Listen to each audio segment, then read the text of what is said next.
Tea கடை kitchen சொந்தங்களுக்கு வணக்கம். இன்றைக்கி நம்ம என்ன பார்க்க போகிறோம் அப்படின்னா, ராமநாதபுரம் மாவட்டம் கமுதியில் ரொம்ப ஃபேமஸான 100 வருட பாரம்பரியமான டீ கடை கமுதி கசரா எப்படி செய்யலான்னு தான் பார்க்க போகிறோம். இந்த கசரா இந்த அளவுக்கு ஃபேமஸானதுக்கு காரணம் இதை ரெடி பண்ணுற மெத்தடும், அதே மாதிரி இதோட டேஸ்ட்டும் பார்த்தீங்கன்னா வித்தியாசமாக இருக்கும்.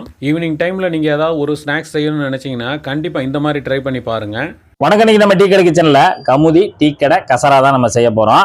அதுக்கு நம்ம கமுதி போக வேண்டாம். நம்ம டீ கடை கிச்சனை பார்த்தாலே நீங்கள் சூப்பரான ஒரு கசரா செஞ்சிடலாம். அதுக்கு நம்ம ஒரு மிக்சிங் பவுல், நல்லா பெரிய மிக்சிங் பவுல் ஒன்று எடுத்து வச்சுட்டு, மைதா மாவு 300 கிராம் மைதா மாவு எடுத்திருக்கோம். இது வந்து பாக்கெட் மாவு, மைதா மாவு தான் எடுத்திருக்கோம். 300 கிராமு இப்போ அந்த பவுலில் சேர்த்தாச்சு.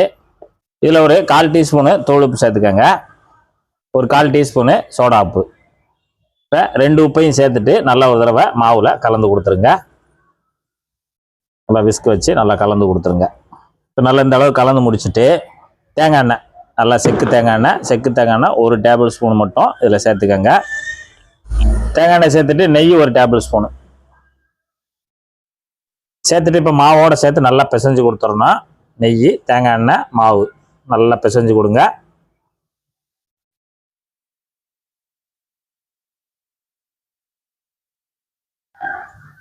எல்லா மாவுலையும் படுற மாதிரி நல்லா பிசைஞ்சு கொடுங்க.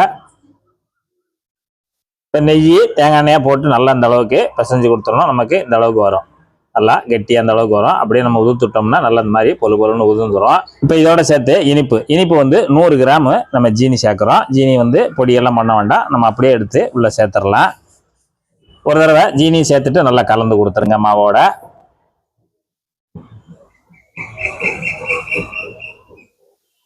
இப்போ நல்லா கலந்து கொடுத்தாச்சு. இப்போ நம்ம சாதாரண தண்ணி தான், ஒரு 50 ml மட்டும் முதல்ல சேர்த்துக்கோங்க. சேர்த்துட்டு இந்த மாவை நல்லா பிசைஞ்சு கொடுங்க. அடுத்து ஒரு 50 ml, மொத்தம் 100 ml தண்ணி சேர்த்துருக்கோம்.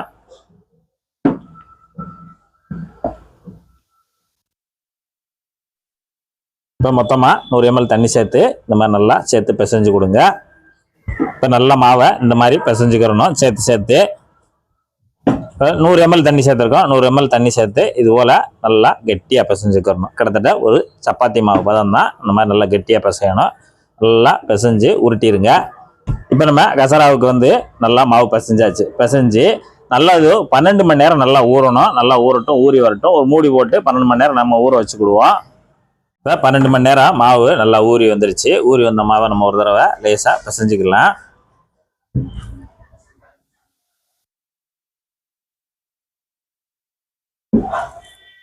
இந்த அளவுக்கு பிசைஞ்சிட்டு அப்படியே உருட்டிடுங்க.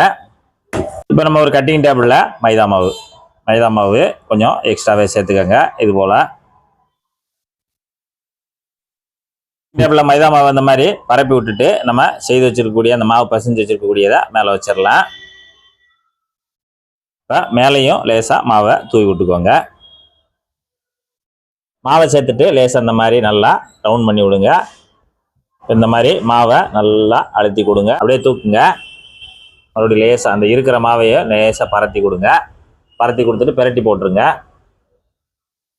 பெரட்டி போட்டு மேலே லேசாக மறுபடியும் மாவை மட்டும் லேசாக தூவி விடுங்க. அந்த இருக்கிற மாவையை தூவி விடுங்க.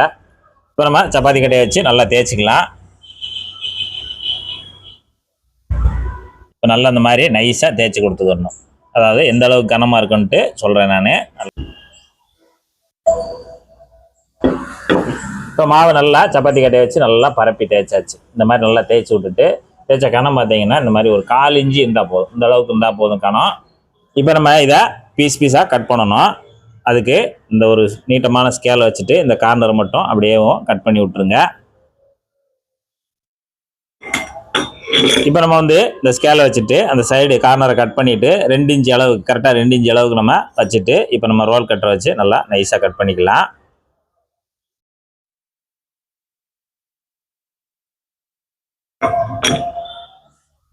இதே போல் 2 இன்ச்சு அளவு வச்சு நம்ம இருக்கிற பரப்பி வச்சிருக்க மாவில் அப்படியே ரோல் கட்டரை வச்சு நல்லா கட் பண்ணிக்கலாம். நம்ம கட் பண்ணதில் ஒரு பீஸை மட்டும் அப்படி தனியாக எடுத்துடலாம். அப்படி எடுத்துட்டு நேர் வாக்கில் வச்சுக்கோங்க. நேர் வாக்கில் வச்சுட்டு நம்ம ஒரு டைமண்ட் ஷேப்பில் கட் பண்ணணும். டைமண்ட் ஷேப்பில் நம்ம கட் பண்ண போகிறோம். இந்த மாதிரி ஒரு டைமண்ட் ஷேப்பில் நம்ம ரோல் கட்டரை வச்சு கட் பண்ணிக்கலாம்.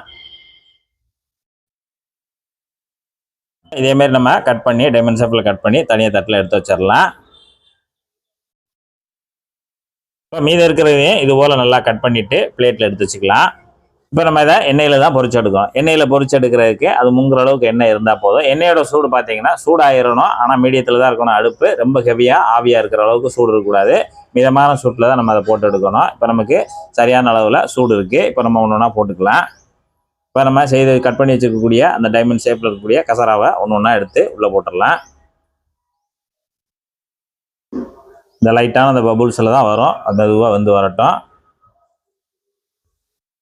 ஒரு ரவுண்டுக்கு தேவையானதை நம்ம கட் பண்ணி உள்ளே சேர்த்துடலாம்.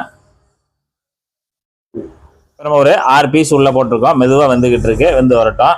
நம்ம ஒன்று ஒன்றா வெந்த உடனே இந்த மாதிரி நல்லா மேலே வரைக்கும் வந்துடும், மிதந்து வந்துடும். நம்ம எதுவும் பெரட்ட வேண்டாம். இப்போ நமக்கு எல்லாம் மிதந்து வந்துருச்சு. கிட்டத்தட்ட நமக்கு இப்போ 1 நிமிஷம் ஆச்சு. 1 நிமிஷத்தில் இந்த மாதிரி நல்லா மிதந்து வந்துடும். இப்போ நம்ம ஒரு கம்பியை வச்சு நம்ம அப்படியே ஒரு பரட்டி விட்டுக்கலாம். இந்த மாதிரி பரட்டி விட்டுருங்க. நல்ல ஒரு பிஸ்கட் மாதிரி நல்லா ஊப்பி சூப்பராக வெந்து வரும். இப்போ நம்ம இதை புரட்டி விட்டு 1 நிமிஷம் ஆச்சு. இப்போ மறுபடியும் ஒரு புரட்டு, மறுபடியும் இந்த மாதிரி புரட்டி விடுங்க. நமக்கு பொறுமையாக தான் வெந்து வரணும். இப்போ நமக்கு கசரா இடையில போட்டு 5 நிமிஷம் ஆச்சு. நல்லா ரெடி ஆயிடுச்சு. லைட்டாக அந்த மாதிரி ப்ரௌனாக வரும். ப்ரௌனாக வந்தோடனே அந்த மாதிரி பபுள்ஸ் எல்லாம் அடங்கிடும். இந்த சமயத்தில் நம்ம எல்லாத்தையும் அரிச்சு எடுத்துடலாம்.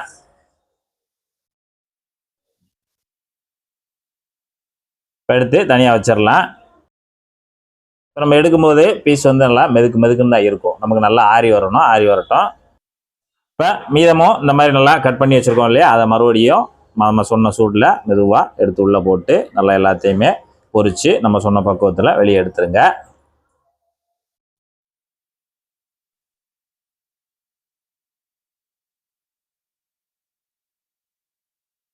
இன்றைக்கி நம்ம டீ கடை கிச்சனில் கமுதி டீ கடை கசரா சூப்பராக தயாராகிருக்கு. பார்த்தீங்கன்னா நீங்களே பார்த்துருப்பீங்க. நல்லா உள்ளுக்க நல்ல ஜம்முன்னு பண்ணு மாதிரி லேயராக அருமையாக தயாராகிருக்கு. சாப்பிடவும் சூப்பராக இருக்கும். நீங்கள் ஒரு தடவை இந்த மாதிரி ட்ரை பண்ணி பாருங்கள், கண்டிப்பாக உங்களுக்கு பிடிக்கும். அந்த அளவுக்கு அருமையாக இருக்கும்.